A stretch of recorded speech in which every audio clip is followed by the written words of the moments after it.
नहमदुहु व नुसल्ली अला रसूलिहिल करीम।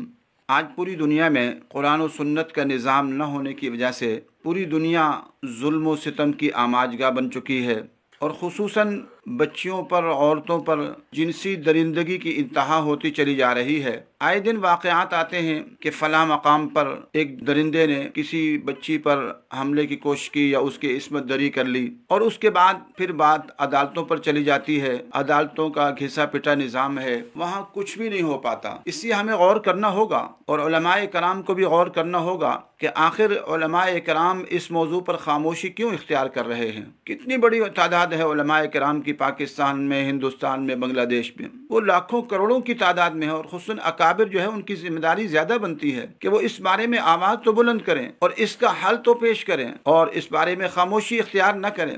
अभी भी एक वीडियो सामने आई जिसमें एक बच्ची को मुलाजमत की ज़रूरत थी और वो कहीं जाती है तो उसको एक शख्स हरासा करने की कोशिश करता है और वो वीडियो बना देती है और वीडियो बनाकर नशर करती है। बाद में पुलिस आके मुकदमा भी दर्ज कर लेती है। तो ये एक वाक़या नहीं है, पूरी दुनिया में ऐसे करोड़ों वाक़यात हो रहे हैं। Pakistan, Bangladesh, Hindustan, America, German, Japan और पूरी दुनिया इस वक्त जुल्म और सितम की आमाजगाह बन चुकी है। हम गौर करें कि आखिर इसके असबाब क्या हैं, ऐसा क्यों हो रहा है। जब हम गौर करेंगे तो ये बात मालूम होगी कि हमने कुरान और सुन्नत का निज़ाम को छोड़कर शैतानी निज़ामों को अपना लिया है और शैतानी निज़ाम, ये जमहूरी निज़ाम और बादशाही निज़ामों ने आज पूरी दुनिया को बेहयाई, फहाशी और यानी की आमाजगाह बना दिया है।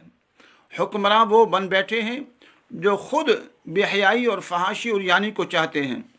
आज अगर पाकिस्तान में कुरान और सुन्नत का निज़ाम हो तो ये तमाम सियासतदान सिवाय चंद के वो सारे के सारे इस बेहयाई, फहाशी और यानी के दिलदादा हैं और उन पर किताबें लिखी जा चुकी। आज जिन पर फहाशी और यानी के बारे में किताबें लिखी गई, आज वही हुक्मरान बने बैठे हैं।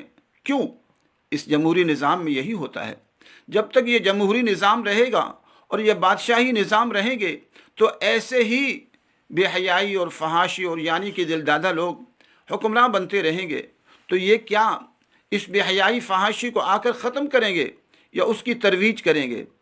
आज पूरी दुनिया में यही कैफियत है और पाकिस्तान में भी यही कैफियत है कि हुक्मरान वो बनते हैं, वज़रा वो बनते हैं, अफसर वो बनते हैं, पुलिस और फ़ौज के अंदर अफसरान वो बनते हैं जो ख़ुद बेहयाई और फहाशी और यानी के माहौल में तरबियत पाते हैं और ऐसे माहौल में पढ़ते हैं जहाँ लड़के लड़कियों का इश्क चलता है और बाद औक़ात तो शादियाँ भी नहीं करते, देर देर तक शादियाँ नहीं करते इस वजह से ताकि गंदे काम करते रहें। जो थोड़ी बहुत रुकावट बीवी डालती है वो भी ना डाल पाए। फिर जब ये हुक्मरान बनते हैं तो माहौल सारे का सारा फहाशी और यानी का होता है। जब हम पूरे मुल्क में फहाशी की आग लगाएंगे फिर उसके बाद वो आग तो लगेगी, अब जो और लगाने वाले हैं उनको कोई नहीं पकड़ता। यानी कहा जाता है कि जिस मुलजिम ने यह काम किया, दरिंदगी की, उसको पकड़ा जाए। वाकई वो मुजरिम है, लेकिन उससे पहले आग लगाने वाले मुजरिम नहीं हैं। मीडिया के वो गंदे लोग जो मीडिया के अंदर फहाशी और यानी फैला रहे हैं वो मुजरिम नहीं हैं। अगर आप कोई अच्छी चीज़ भी देख रहे हैं, उसके दरमियान में एक गंदा इश्तिहार आएगा और उस गंदे इश्तिहार के ज़रिए से इंसान की सोच को गलत कामों पर डाला जाएगा। फिर वो इश्तिहार ही नहीं होता, उसके बाद आगे और मंजर सामने आते हैं और वो गंदे से गंदे मंजर सामने आते चले जा रहे हैं। जब आप मीडिया के जरिए से सारे उल्टे काम दिखाएंगे, गलत कामों को दिखाएंगे, गुनाहों को दिखाएंगे और उसकी तरवीज करेंगे तो अल्लाह ताला के अजाब को दावत देंगे। आज पूरी दुनिया बेहयाई, फहाशी के और यानी के उस इंतहा पर पहुंच चुकी जहां इंसान सोच भी नहीं सकता था। जो पहले कुफ़ार थे या अरब के दौर के कुफ़ार थे वो मुहज़्ज़ब नज़र आते हैं। क्या ऐसा वाक़या कभी सुना कि वो जो है मुसलमान जो कब्रों में चले जाएं, उनकी जाकर मुसलमान ही उनकी इज़्ज़तें और औरतों की लूट रहा हो? पाकिस्तान में ये वाक़यात भी हो चुके हैं और मुझे अफसोस और दुख से कहना पड़ता है कि दारुल कराची और बिन्नौरी टाउन और खैरुल मदारिस और विफाकुल मदारिस और जमीयत उलमा इस्लाम और जमीयत उलमा हिंद और दारुल देवबंद और बड़े बड़े अकाबिर मौजूद हैं इन मदारिस में, लेकिन वो भी इस पर खामोशी इख्तियार करते हैं। बीमारी फैल रही है और जिनसी दरिंदगी फैल रही है, बेहयाई, फहाशी और यानी फैल रही है, इस पर खामोशी क्यों इख्तियार करते हैं? कोई तो हल बताए ना कौम को। جمہوری نظام تو یہ فحاشی اور یعنی کو ترویج دیتا ہے۔ اگر پاکستان میں بھی اس وقت جو تحریکیں چل رہی ہیں پی ڈی ایم کی، ہوگا کیا؟ زیادہ سے زیادہ یہ ہے کہ بلاول بھٹو آ جائے گا، یا پھر اس کے بعد پھر جو نواز شریف کی جماعت میں ان کو علیحدہ کر کے کسی اور کو لائیں گے، تو وہ سارے کے سارے کون ہیں؟ کوئی نیک سارے متقی پرہیزگار ہیں یا فحاشی اور یعنی کے دل دادا ہیں؟ وہ بھی تو وہی لوگ ہیں، اور پھر یہی دھما چوکڑی چلتی رہے گی۔ اس لیے میں سمجھتا ہوں کہ ہمیں شیطانی نظاموں سے کوئی خیر آباد کہنا ہوگا اور قرآن و سنت کے نظام کی طرف لانا ہوگا۔ پھر ایسی صورتوں میں جب کوئی ظلم و ستم کر بھی دیتا ہے تو زیادہ سے زیادہ پولیس مقدمہ درج کر لیتی ہے۔ اب بچی بیچاری جو یہ بچی ہے، یہ کہاں جا کے اپنا مقدمہ جیت سکتی ہے؟ وہ جو پیسے والے ہوتے ہیں، دولت والے ہوتے ہیں، وہ اعلیٰ سے اعلیٰ وکیل کر لیتے ہیں اور ثبوت پیش کرنے مشکل ہو جاتے ہیں، اور اس کے بعد مقدمہ کچھ عرصے میں ختم ہو جاتا ہے اور وہاں بھی عدالتوں میں دھمکایا جاتا ہے۔ تو خدا را میں اکابر سے گزارش کروں گا، اور جمعیت علماء اسلام کے فکر مند علماء سے گزارش کروں گا، اور وفاق المدارس کے فکر مند علماء سے گزارش کروں گا،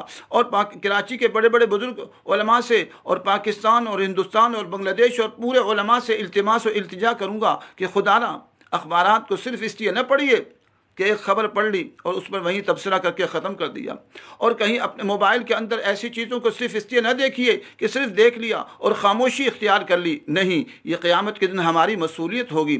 آپ حضرات بول سکتے ہیں، چھوٹے بڑے سب بول سکتے ہیں، یہی تو جہاد ہے کہ ہم طاغوتی نظام اور شیطانی نظام کے خلاف بولنے والے بن جائیں، آواز بلند کرنے والے بن جائیں کہ ان سب مسائل کا حل کیا ہے؟ ان سب مسائل کا حل قرآن و سنت کا عادلانہ نظام ہے۔ وہ حیا جو اسلام جس کی تعریف کرتا ہے، آج وہ حیا کہاں ہے؟ کیا میڈیا میں حیا نظر آتی ہے؟ یا جو ہمارے پروگرام ہوتے ہیں ان میں حیا نظر آتی ہے؟ سارا بے حیائی، فحاشی اور یعنی کا نظام ہو تو اس سے کیا صورتیں جنم لے گی؟ تو اس سے یہی صورتیں جنم لے گی جو آج ہمارے سامنے آئے دن واقعات ہوتے رہتے ہیں، اور یہ ایک واقعہ نہیں ہے، گھر گھر یہ واقعات ہو رہے ہیں۔ یہاں تک کہ والد تو اپنی بیٹی کی عزتیں لوٹ رہا ہے بعض اوقات، اور چچا اور ماموں لوٹتے نظر آتے ہیں۔ وہ لٹیرے بن گئے کیونکہ جو ماحول دیے جائے گا، ہر طرف یہ ماحول بن چکا ہے بے حیائی کا، فحاشی کا اور یعنی کا۔ جب یہ ماحول بنتے ہیں تو اس کے بعد پھر لوگ درندے بن جاتے ہیں اور وہ اپنے گھروں کی بچیوں کی عزتیں لوٹتے ہیں۔ میرے سامنے ایسے کتنے واقعات آ چکے ہیں۔ تو خدا را ہم سب کو آواز بلند کرنی چاہیے، نہیں تو اللہ تعالیٰ کے عذاب آ رہے ہیں۔ اللہ کے عذاب، یہ کرونا کیا ہے؟ یہ اللہ تعالیٰ کا عذاب ہے۔ انواع و اقسام کے گھریلو جھگڑے کیا ہیں؟ خاندانی جھگڑے کیا ہیں؟ یہ سارے کے سارے اللہ تعالیٰ کا عذاب آ رہا ہے، اللہ تبارک و تعالیٰ کی طرف سے پکڑ آ رہی ہے۔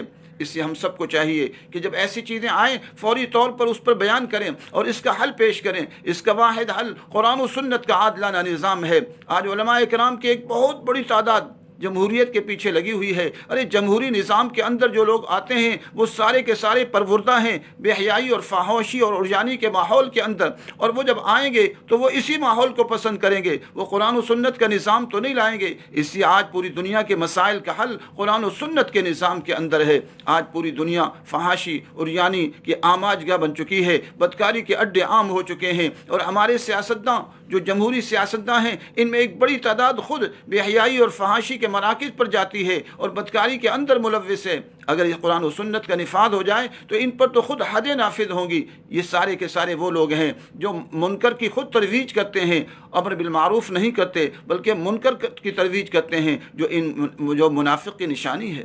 اس لیے خدا را اس بات پر آواز بلند کیجیے، نہیں تو اللہ تبارک و تعالیٰ کے بڑے عذاب کا خطرہ ہے۔ اللہ تعالیٰ ہم سب کا حامی و ناصر ہو۔ اللہ تعالیٰ ہم سب کو حق سچ کہنے کی توفیق نصیب فرمائے۔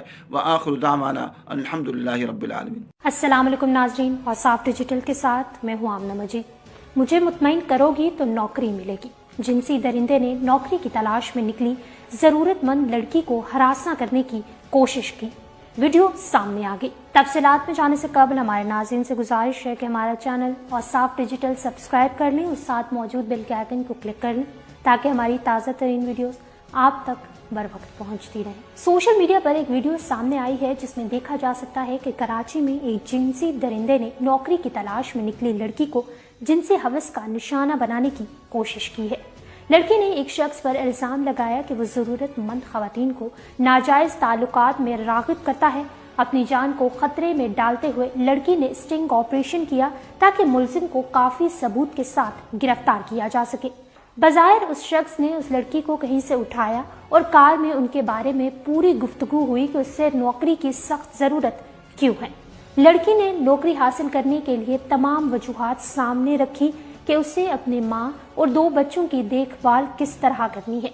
जब वो ये बताती है कि उसे नौकरी की कितनी जरूरत है तो वो शख्स कार को कहीं खड़ा करके पीछे की सीट पर आ जाता है। वीडियो में देखा जा सकता है कि लड़का इस लड़की को नौकरी देने की पेशकश करते हुए नाजायज ताल्लुकात इस्तवार करने की बात करता है और कहता है कि अगर मुझे तुम मुतमईन करोगी तो तुम्हें नौकरी जरूर मिलेगी, जिस पर लड़की घबरा जाती है और वो कहती है कि मैं कैसे आपको मुतमईन कर सकती हूँ। तो अबाया हटाना नहीं तो हटाओ। मतलब अबाया हटा के क्या करना है मुझे? अरे कहा तो है कि रिलेशनशिप। मतलब रिलेशनशिप में समझी नहीं, मुझे तो जॉब की वो थी ना नीड के मैंने जॉब के लिए आना है, तो सेटिस्फाई लिखा हुआ था। किस तरह का सेटिस्फाई और रिलेशनशिप? ये